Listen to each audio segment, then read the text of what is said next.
This video is a re-upload of my original Luffy vs Kaido, a fan-based divided video, which was manually flagged and blocked worldwide by Toei Animation on Christmas Day. So thank you Toei for really getting into the spirit of Christmas, but here is the video once more in all of its opinionated glory. Enjoy!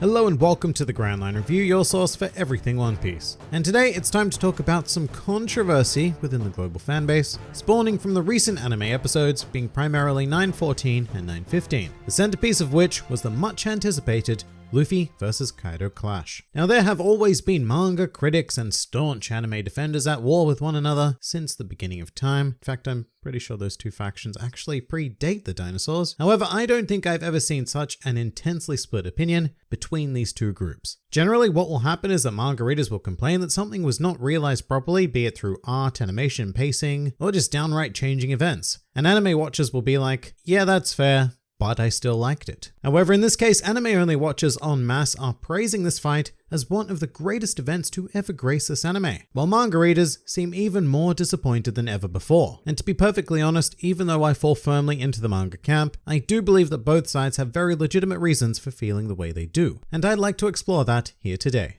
Now, I would like to begin by stating that these episodes, no matter what you thought of them, are far and away superior to the quality of storytelling that we've experienced for the last 10 years. And that is never lost on me when viewing any Wano episode, no matter how much I may criticize it. The art style is nothing short of stunning, and the animation by and large was pretty solid, especially in episode 915. 914 had some, let's say, questionable elements during the filler combat, but that's irrelevant now, because for the first time that I can really recall in my lifetime as a One Piece fan, the series is being presented as an aesthetically polished product. As a result, the difference in opinion between anime watchers and manga readers has become much more streamlined and a relatively simple endeavor to identify. And it effectively comes down to the original intent of a scene as presented on the manga page versus the animated realization. And now you might be thinking, wait, what's the issue here? If the art is great and the animation is competent, then this shouldn't be a problem at all, right? Well, no, actually, because there is a hell of a lot more to the art of storytelling than that, and One Piece, as well as all anime adaptations in general, are subject to the artistic and narrative direction applied to it. And in the case of Luffy vs Kaido, the anime took a radically different storytelling route than the manga did. I mean, the final result was still the same, Luffy ended up defeated, but the journey to get there ends up radically reshaping how we view this event, as well as how we view both Luffy and Kaido as characters. And manga fans are understandably upset with this change of direction, whilst anime fans have no point of comparison, and so are pretty thrilled with what's on screen, a sort of ignorance is bliss situation. But to dive into how the anime radically redefined this encounter, let's go to how the events played out in the manga, and I'd like to focus on two key aspects. The first of which is Luffy's initial punch on Kaido, and the second is Kaido's knockout blow on Luffy. These two events, despite following the exact same story, could not be more different across the contrasting mediums. So first up, Luffy punching Kaido. Originally, after Kaido used Borrow Breath targeting Oden Castle, there was a moment of shock, followed by spotting Luffy immediately in the air, smacking Kaido bam in the head. And the beauty of how this plays out on paper is all to do with the element of surprise. The panels we see of Luffy are minimal. There is one shocked reaction, and then the very next time we see our protagonist, he is engaging in a head-on assault against one of the four emperors, surprising not only Kaido, but more so us as the readers, and thus, in my opinion, amplifying the experience significantly. If Oda had elected to portray Luffy gearing up for this attack in any way, that flawless surprise would have evaporated before our very eyes. And I think this is a very important aspect of Luffy's character as well. He is an individual who acts much faster than he thinks, and a long-standing motif of the manga involves Luffy leaping into action before we as readers have the chance to clock that it's even happening. It assists in us helping understand the kind of man he is, brash, irrational, and uncontrollable. Meanwhile, the anime changes this significantly. So to begin, we spend some time watching Luffy effectively power up in a very stereotypical Super Saiyanish kind of way actually, and already from this moment on, the original intention of the manga scene has changed. And that is because we know that Luffy is clearly preparing for combat, and so from here on out we are just sort of waiting for the moment where he assaults Kaido. The surprise of our protagonist taking on an emperor out of nowhere is gone, being instead traded for more of a slow sequence to build up anticipation for the event event that we now all know is inevitable. And in many ways, I don't think this is a true portrayal of Luffy's character. He just isn't the type of person to stand there, get mad, power up, and then comparatively slowly make his way to the target of his rage. Like I said before, Luffy is the kind of character who acts before he thinks, meaning that in order to properly convey him, we can't be privy to too much of his thought process, or it very much undermines who he is. It's very conflicting to take an impulsive character and then give us a step-by-step guide to their thought process. That's my opinion anyway. I can also fully understand if anime only watchers defend this portrayal of Luffy, because it is really all they know. He is still a charming character, just in the anime he's very easy to understand. So in one way that could even make him more endearing to some, because they find it easier to identify with him. For others like me, who have always been invested in Luffy's shock value and super left field lifestyle, it removes a huge layer of that, and so it can be quite frustrating to sit through.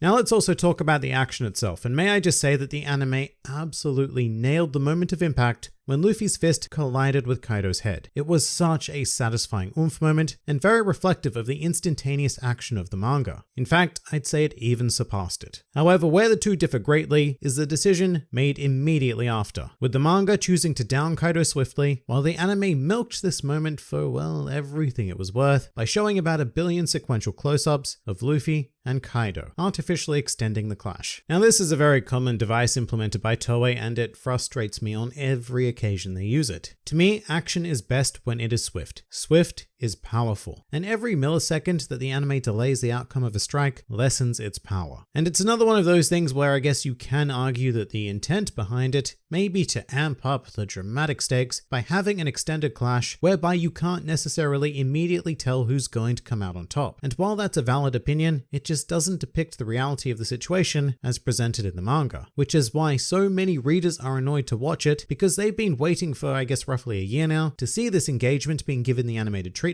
and when it finally happens, the way it plays out is completely counterintuitive to the actual purpose of the original scene, as well as to the character performing the action. And this is very similar to the second part I want to examine, which is Kaido's defeat of Luffy. In the manga, it's difficult to really express just how quickly this happened. Luffy basically finished pummeling Kaido's non-dragon form, then Kaido stood up, gave Luffy a glare, and like that, Kaido took Luffy out with a single hit. There was no clash, there wasn't even any time for Luffy to react. He was just completely outclassed in terms of speed, power, haki, you name it. And it really hammered home the sheer difference between Luffy and an established Emperor of the Sea. It made it clear that Luffy was not going to be able to take down Kaido in a head-on situation, and that this was not going to be a standard antagonist. And in the anime version, they once again completely changed this intention, but even more radically than the first example actually, because in the anime version, Kaido is not the one to initiate this interaction, which is massive. The powerful factor of the manga events is that this moment was Kaido saying, "Enough is enough," and actually getting mildly serious for the first time in the conflict, resulting in Luffy's immediate dismissal. Whereas in the anime, it reads more like Kaido is still on the defensive, especially because Luffy is the one to initiate the attack, a King Kong gun no less, which he not only begins but even lands at the same time as Kaido lands his own attack. And despite the fact that Kaido still comes out on top, it gives this encounter the illusion that these two combatants are far more equal than they should be, because Kaido's sheer speed is now effectively non-existent. He is still a superior power, but he does not feel like the impossibly unscalable wall that he should. And I will be more insistent about this example, because while this clash is definitely entertaining to watch and well animated, I do believe that it is doing Kaido a great disservice, which may sound insane to say because yeah, he still came out on top, but it really does make him look like significantly less of a threat than he should be, and actually kind of like if Luffy just engaged in combat at a clever angle or more intelligently, like I don't know, use Snake Man or something, then he might even have a chance. But this is not the case. And seeing it this way does radically redefine the audience impression of not only Kaido, but also Luffy. And just as a side note, it also results in a weird little moment where Luffy had to end up behind Kaido somehow despite being flung away from him due to the impact of the new strike. So seeing Luffy need to be like maneuvered back into his manga position was a bit jarring to me. Although I highly doubt that any anime only fans would have noticed, so it's not a huge issue I guess. But this is the core of why there is such a vigorous debate spawning every time discussion of these episodes pops up. Whatever your opinion of the anime is, what it is doing is not Oda's original intention, and it might seem like very minor changes, but they completely redefine the atmosphere of the scene, as well as the impression of the characters involved. Of course, it's not just Luffy versus Kaido either. These changes happen at almost every point in the anime adaptation, and I guess here is the part where you can say that an adaptation does need to be its own thing to suit the storytelling medium. And in most cases, yes, I would agree. One of the better examples of this would be the Lord of the Rings films. They simply could not be a faithful retelling of the books because they do not directly translate into the format of film. So they had to take that world and its characters and craft the story for that medium. Anime and manga are a bit different though, because they aren't as far removed as purely literary and purely visual mediums. Manga exists as something of an in-between, and so it can serve as a direct translation. In my mind, what a great anime does is take that manga material and elevate it, not change it. It takes the ideas, the characters, and the narrative and serves it as best it possibly can through the tools available to animation. That is not what the One Piece anime is doing though, and there is no artistic reason to implement these scene redefining differences. However, I will point out that there is indeed a practical one, and that practical reason is because episodes need to be longer. In reality, the events of episode 914 and 915 should have played out within half an episode at most. However, because Shueisha, Toei, and Fuji TV insist on producing One Piece all year round instead of seasonally, directors are constantly under the pump to extend events, and action is by far the most difficult feature to add filler into. So more often than not, the choice gets made to extend the action, so that a punch that took an instant to complete in the manga now takes 30 seconds to a minute to complete in the anime.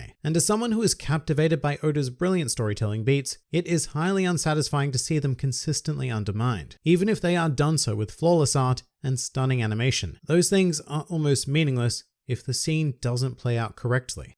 But I do want to end on a slight positive note for anime watchers. In the end, if you are satisfied by what's happening on screen, then it really doesn't matter what manga readers like me say. Do not ever let anyone inhibit your personal enjoyment of One Piece. But I guess the thing to understand is that there are two very different incarnations of One Piece. They follow the same story, but they lead very different lives. And sadly, they happen to have the same name, so this manga versus anime conflict is going to continue occurring until the end of time.